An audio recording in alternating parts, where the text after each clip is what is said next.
14, yaitu yang terdiri atas saya sendiri, Maulana Ibrahim, dan rekan saya Alia Syufarafila. Tujuan kami di sini yaitu untuk menjalankan tugas ujian akhir semester dari mata kuliah Ulumul Hadis yang akan menjelaskan tentang materi istilah-istilah dalam ilmu hadis.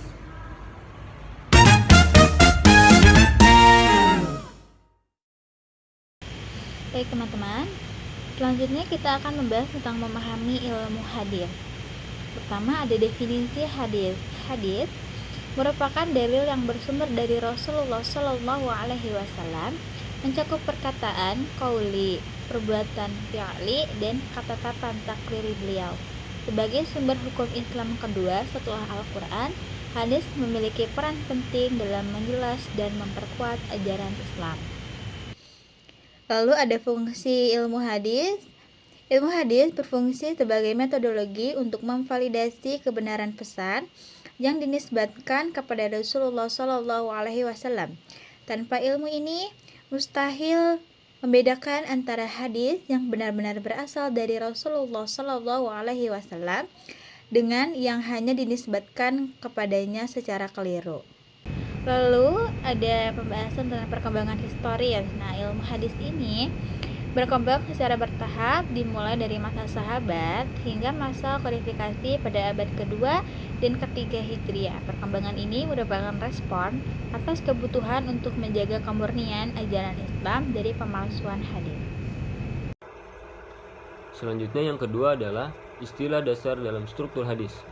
Pertama yaitu matan, isi atau konten hadis yang diriwayatkan. Yang kedua sanad, rangkaian periwayat yang menyampaikan hadis. Dan yang ketiga isnad, proses penyandaran hadis kepada sumbernya. Struktur hadis terdiri dari dua komponen utama, yaitu sanad dan matan.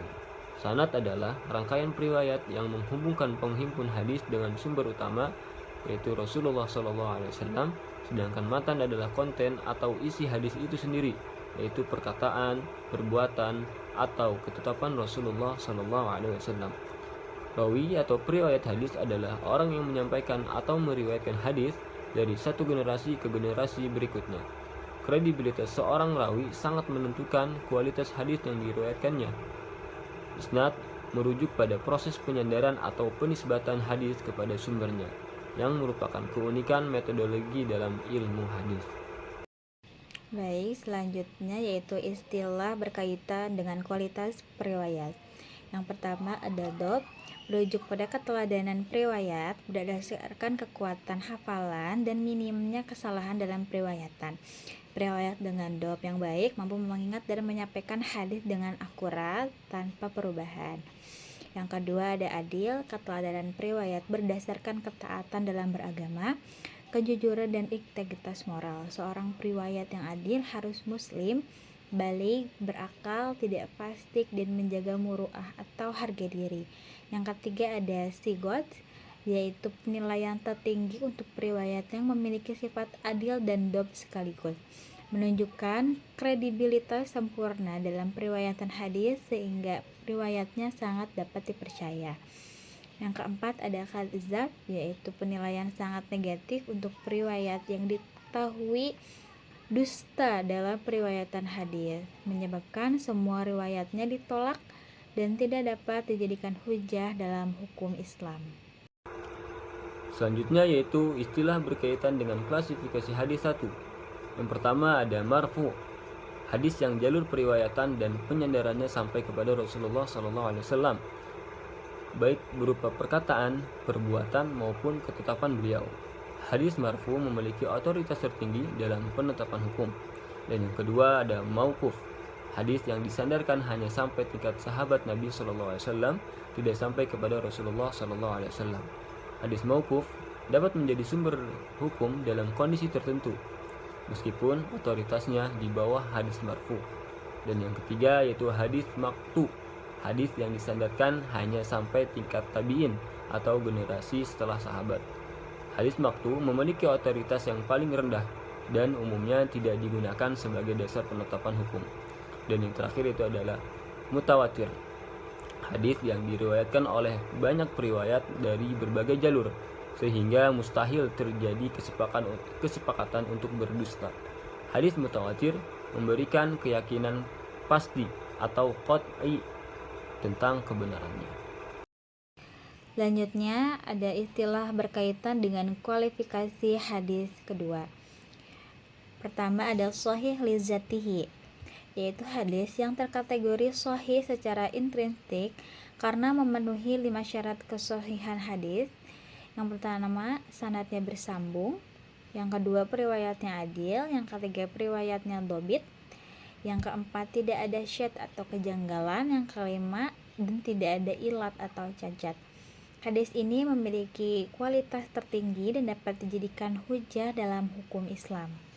Lalu ada shahih li ghairihi, yaitu hadis hasan yang terangkat derajatnya menjadi shahih karena banyak jalur periwayatan yang sangat menguatkan. Meskipun secara individual hadis ini memiliki kelemahan minor, namun didukung oleh riwayat lain yang serupa sehingga meningkatkan derajat kekuatannya. Lalu ada hasan li dzatihi, hadis dengan periwayat adil namun dhabtnya kurang sempurna. Hadis ini hampir memenuhi syarat hadis sahih tetapi memiliki sedikit kelemahan dalam hal hafalan periwayat. Meski demikian masih dapat dijadikan hujjah dalam hukum Islam.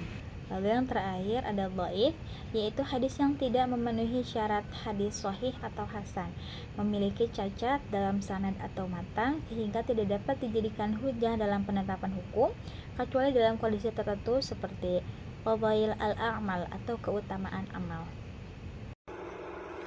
Baik teman-teman, yang terakhir yaitu ada istilah berkaitan dengan generasi periwayatan. Pertama yaitu sahabat, generasi yang bertemu langsung dengan Rasulullah SAW dalam keadaan beriman dan wafat dalam keadaan muslim. Semua sahabat dianggap adil menuntut mayoritas ulama hadis, sehingga kritik terhadap mereka sangat terbatas. Yang kedua ada muqaddaramun, orang yang hidup pada masa jahiliyah dan Islam namun tidak bertemu dengan Rasulullah SAW. Mereka mengalami 2 era berbeda dan menjadi saksi transisi penting dalam sejarah Islam namun tidak memiliki status sahabat.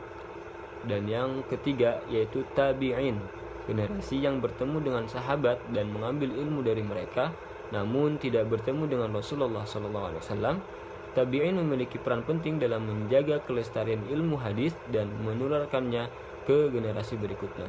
Dan yang terakhir yaitu ada tabi'al tabi'in, generasi yang bertemu dengan tabi'in dan belajar dari mereka namun tidak bertemu sahabat. Generasi ini menyaksikan awal gerakan kodifikasi hadis secara resmi dan sistematis pada masa Umar bin Abdul Aziz. Baik teman-teman, kita akan membahas tentang kesimpulan dan pentingnya memahami istilah hadis. Yaitu ada rangkuman konsep kunci terminologi ilmu hadis mencakup berbagai aspek penting, mulai dari struktur hadis, sanad matan, kualitas periwayat, yaitu ada adil dan dhab, klasifikasi hadis sahih, hasan, dhaif, hingga metode kritik hadis, jar wa ta'dil dan takhrij. Lalu evaluasi validitas hadis. Memahami istilah-istilah dalam ilmu hadis sangat penting untuk mengevaluasi validitas hadis. Pengetahuan ini memungkinkan kita untuk membedakan hadis yang dapat dijadikan landasan hukum dari yang tidak dapat dijadikan landasan. Lalu fondasi studi Islam. Pemahaman terminologi hadis merupakan fondasi penting dalam mempelajari hukum Islam. Tanpa penguasaan istilah-istilah ini, seseorang akan kesulitan memahami literatur hadis klasik dan karya-karya ulama hadis. Sekian dari kami, kurang lebihnya mohon maaf. Wassalamualaikum warahmatullahi wabarakatuh.